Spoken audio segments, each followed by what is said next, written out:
coming off a bye week. I'll answer some questions about that, and I'm sure you have some questions. But going up to play United States Naval Academy, which is, I grew up in Baltimore, so not far from Annapolis, but a different world, right? I mean, Annapolis is not Baltimore. But have an unbelievable amount of respect for United States Naval Academy. I mean, I really do, and always have. And so is my family.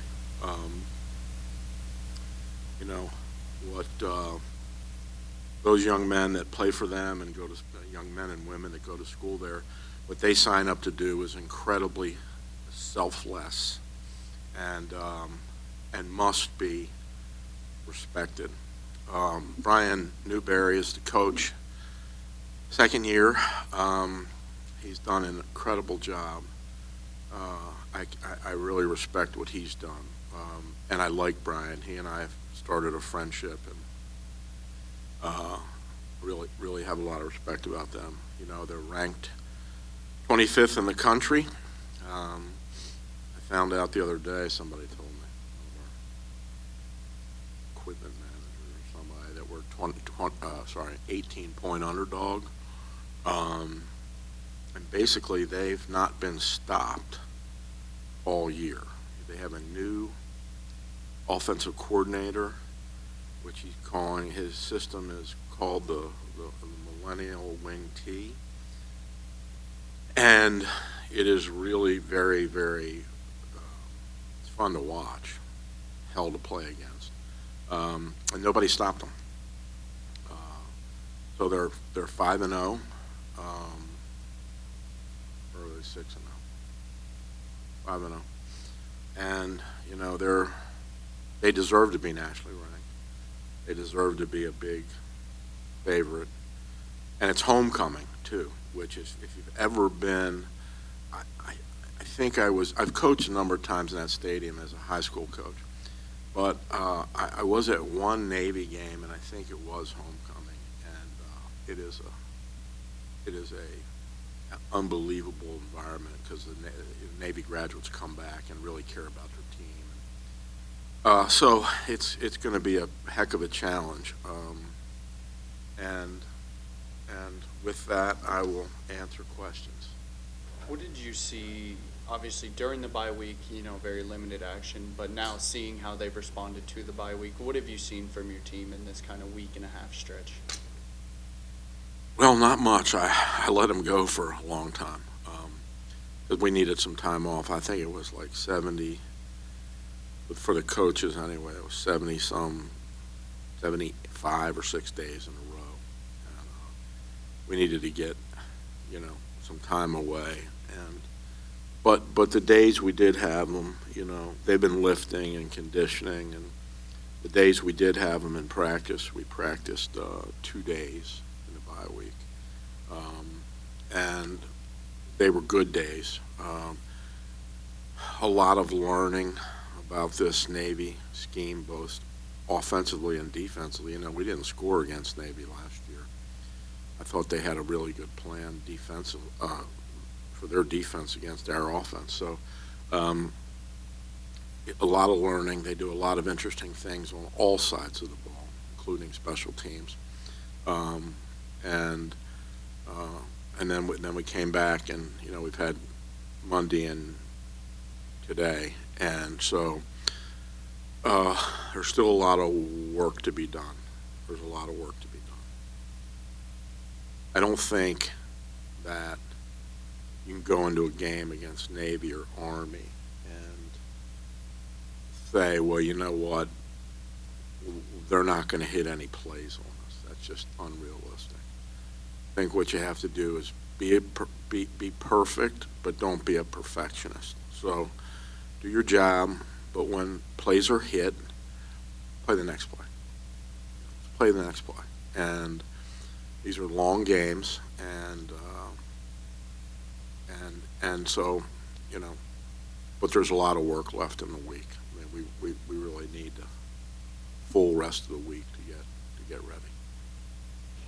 You guys got a bit of a decision to make with Mack Brown potentially coming back this week. What has that been like? Obviously, obviously seeing Deshaun Purdy start to excel and then know that your starter Max is coming back? Yeah, so non-coach speak, it truly will be a game-time decision. Max is back. You know, he looked in warm-ups against East Carolina to me like he could have played, but again, I didn't go to medical school or sleep in a Holiday Inn Express, so I don't know. I didn't, it's not my call. But he's been pretty daggone good in the bye week, and he's been pretty good.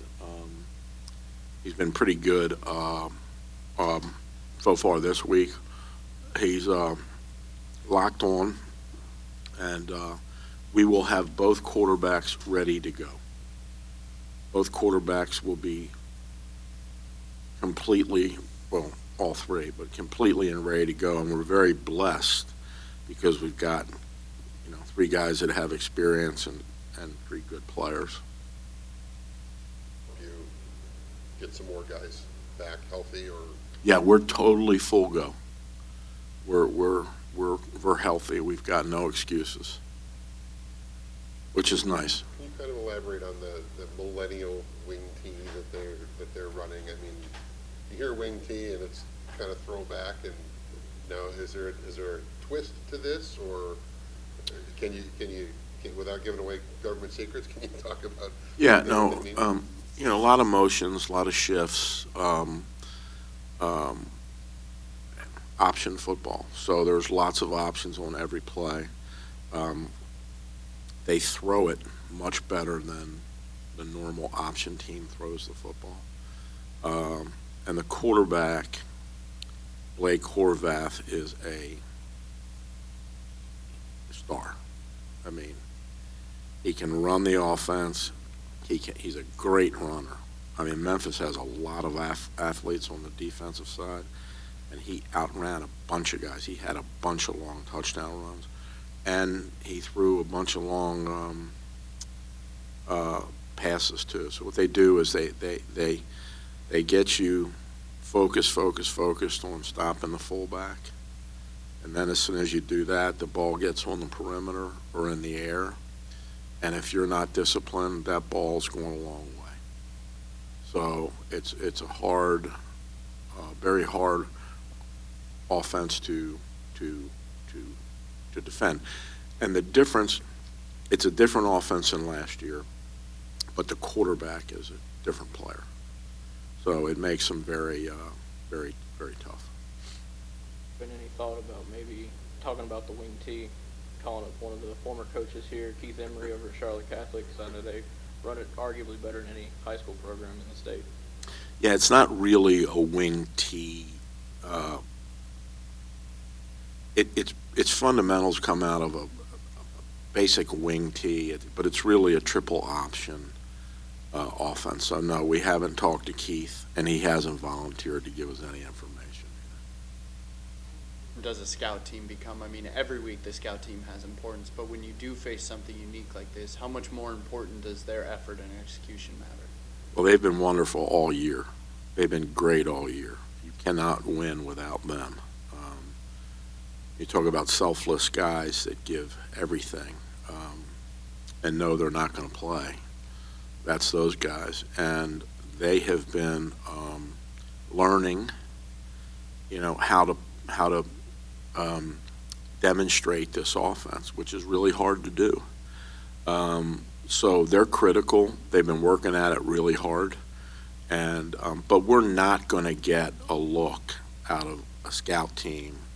And we could put our first team out there. We're not going to get the look that you're going to get from the United States Naval Academy because they do it every day and they're really good at it. So, but the scout team has worked really hard and they continue to improve, and they're essential for us, being in a football game. Can you talk about Mike Miller's growth as a play caller in year two, coming off, 2 weekends ago now, the best performance in his tenure? Just talk about what you've seen from him kind of developing in his second year. Yeah, Mike's getting more confidence, and thought he called a great game against. He had a great plan going into Carolina, and he really had a great plan going into Rice, and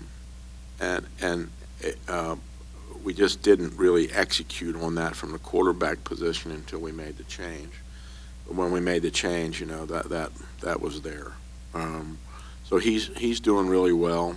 Proud of how he's doing. He's getting more confidence. Players are confident in him, and this year he actually has some weapons, right?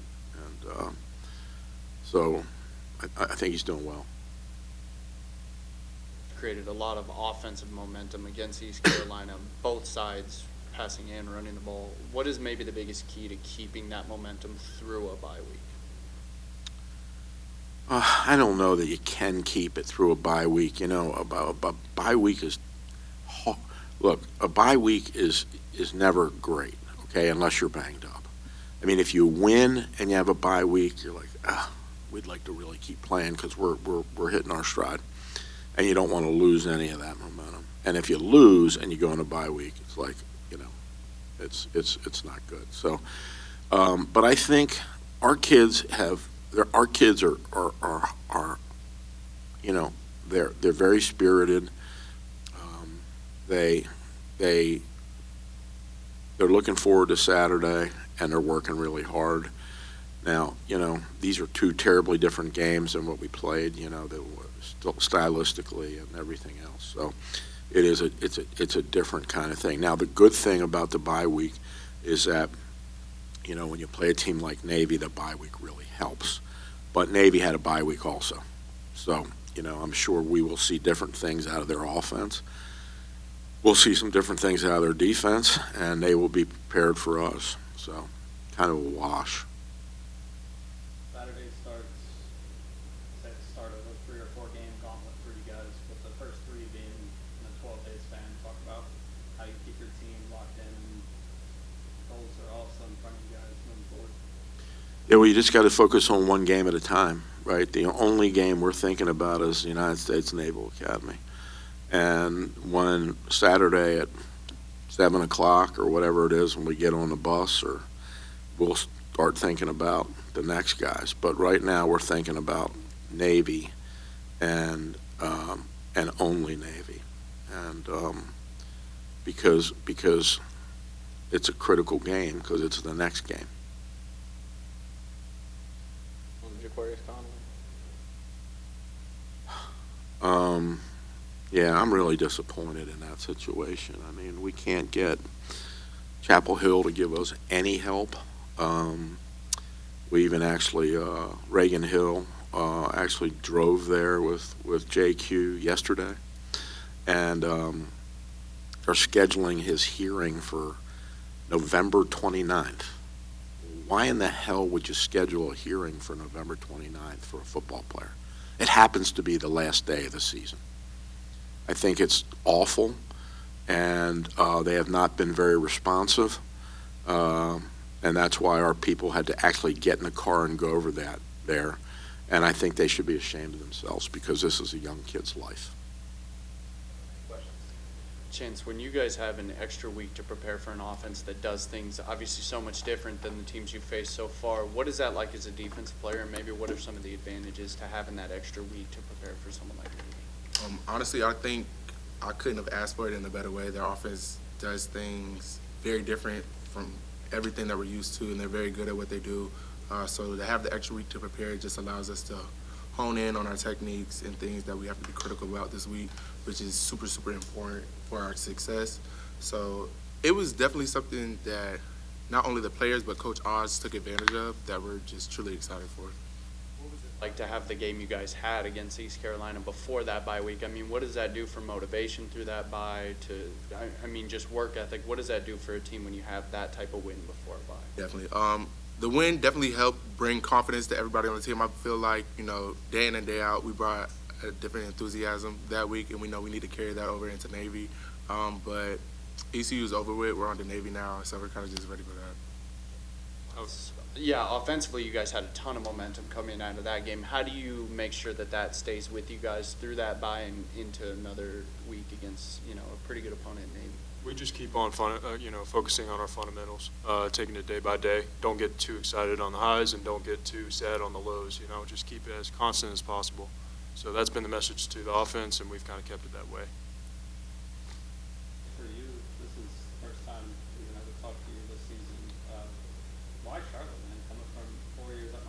I believed in what Coach Biff and Coach Oz had instilled. When I came on the visit, I actually just had no intentions of committing. But after I sat down, talked to them, talked about the game plan, how they were going to use me, the certain plays and players that we were going to have on this team, why not Charlotte? You know, I love it here, and I'm glad I picked her.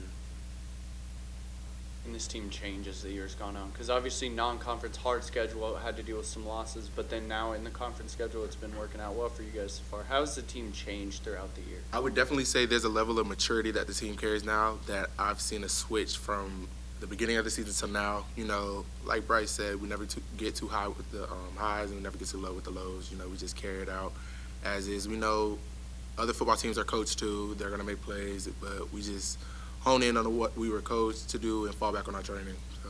Yeah, and the locker room attitude in general, I mean, I've been here for a couple of years. It's different this year. You know, you have guys that care for one another and, you know, supportive in every single factor. Offense supporting defense, defense supporting offense. You know, special teams players still, you know, on the sideline, you know, they're routing everybody up. It's a good thing to see, especially this year, and it's going to keep on carrying it out throughout the season. Those relationships have helped, especially on offense where you guys have had multiple different quarterbacks. You've kind of had to respond to different leaders in the huddle. But those relationships, how are you seeing those pay off having to go through some of those changes? You know, I've never been in another program, so there's not much I can say, but I will say from year to year, there's, especially at the quarterback level, Trex, Max, Deshaun, you don't see closer guys, you know, who are rooting for each other. You know, they want to see each other succeed, and there's no animosity and no envy. They're just there, and they want to keep on getting better. And that's in the quarterback room. That's in the end room, tight end room. Yeah. I mean, everybody wants to see each other succeed. Yeah. So. We kind of all just get the bigger picture. You know, it's not about, oh, I have to make this play, oh, they have to make this play, this, that, and the third. It's about the win. You know, we all want to win, and that's kind of the common theme we have around here now is that we'll do whatever it takes to win. What does Max bring specifically? We saw him in, I guess, 6 quarters of football this season, but what does he bring specifically coming back this week? This week he brings a different type of leadership. He shows it in his vocal skills. You know, he's someone that will command the huddle, make sure that everybody's on the same page. And on top of that, you know, he has a different type of skill set. All of our quarterbacks have, you know, different skill sets that they can show on a game day. Max has his specific, you know, skill set that it's going to show out this game. And, you know, he's an extraordinary quarterback. And I would say that his vocal leadership is top notch. Guys that have gone under center for you guys have had success, you know, at some point in different games. Well, you say they all have different skill sets, but maybe what's the common thread between the three that you think helps them each be successful? I would say what's common about them being successful. Just what's common about the way they lead, maybe the way they are on the field. What's maybe the common thing that has enabled each of them to have success, you think? Their trust in their quarterback coach, Coach Miller.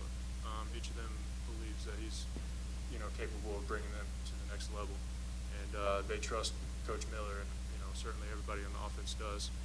And I would say that lets them, because Coach Miller loves and trusts his guys to go out and make the best of their opportunity. So when you have that trust from a coach, especially, I can speak on that too. It's night and day. So that's where I would say that was common between all quarterbacks.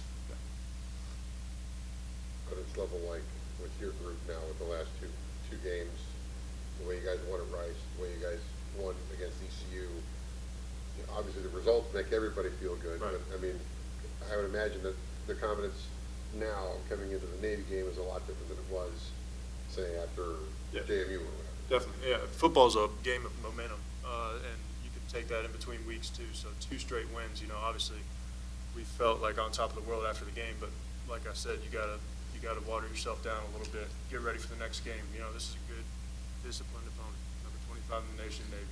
So that's all we're worried about, and we're certainly excited. A lot of guys have found their identity, and we're excited to, you know, be on the upward trend. I think that we're peaking at the right time.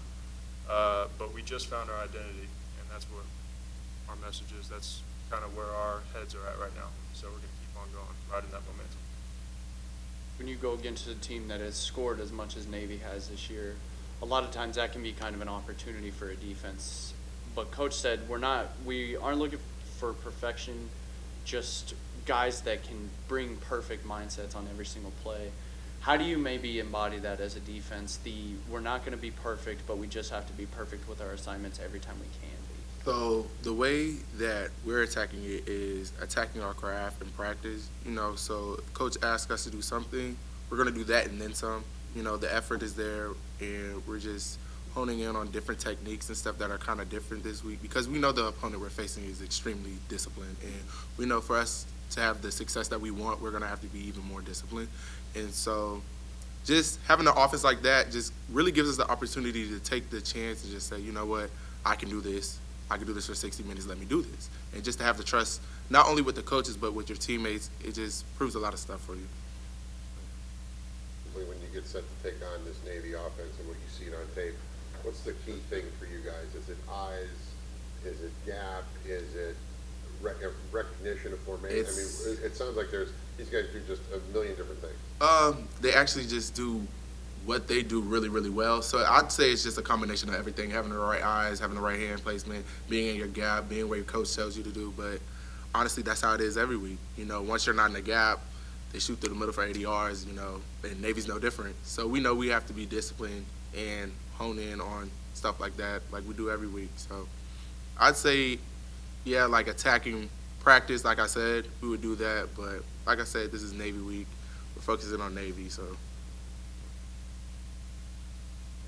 To stop an option offense where they can throw it the way they can throw it? It's extremely difficult to a certain extent, but everybody on the defensive side believes in what Oz is doing, and we trust in him. And for the past couple of weeks, what he's been doing has been working, and we know that Coach Oz knows what he's talking about. I think everybody believes him. He's a very smart coach. And so, yes, while it may be difficult, we know we've been given the keys to kind of, stop that. So we're all right. Both love playing football. It's why you're doing it, at a collegiate level. But a bye week, when you are able to kind of sit down, take a break within the middle of a season, what does that do for a player to get that break kind of smack dab in the middle of the year like that? I would say just mentally, I know if I can speak for myself, it's nice to kind of just think anything other than football, almost. It's important to kind of take that time off and genuinely, do some other things that you love doing. Because if you don't, you're gonna implode inside, So you got to make sure that you take care of yourself. That's, at least I know for the tight end groups, that's kind of what we did. So for the DN group, we definitely took a lot of training room like we took on that aspect. Took care of our bodies more so than anything. We had a couple of people banged up a little bit, but we're good. We attacked it like that. I know as for me, I tried to go see family, but with the hurricanes, I couldn't head back to Florida. But that's kind of where I was. I just wanted to see my family. Specifically, last season it seemed like 50-50 run, block, and then in past outings for you this year, you've had a couple different moments, scoring against North Carolina, a couple one-handed catches. Talk about that development as a pass-catching tight end for this team. Yeah, it's last year it seemed like the tight end group was, a primary target in our offense, but we now have some wide receivers that have stepped into some major roles. And yes, I'm a pass catching tight end, but what's so great about this offense is that we have so many guys that you need to get it in their hands as much as possible. And having that diversified, pass catching ability on our offense, it's certainly it opens up what we can call in the game.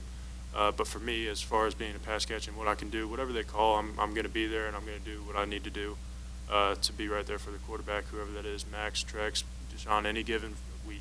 So that's where I'm at. Being from Miami, it's like you have this opportunity to play a lot of top 25 games, kind of these really hyped up games. What do you guys as a team have to do to maybe not let that moment get too big on the road against a top 25 team? How do you kind of keep that all in perspective when you lead up to it? Well, I'd say basically our identity is kind of what Bryce said is, we don't get too high, we don't get too low. We know the opponent, we respect all of our opponents, but we know what we have to do to win and to be successful. So I think for us, it's just staying level-headed and going in with a clear mind, clean slate, 0-0 when we go into the game until the clock hits 0. And if we beat ourselves, that's how we lose games. We see it as it's us versus us. So every single week. So we're going to walk in and we're going to know that, the team that we're truly playing is Charlotte. Right. And it's mental errors and all that kind of stuff that's going to get us beat truly.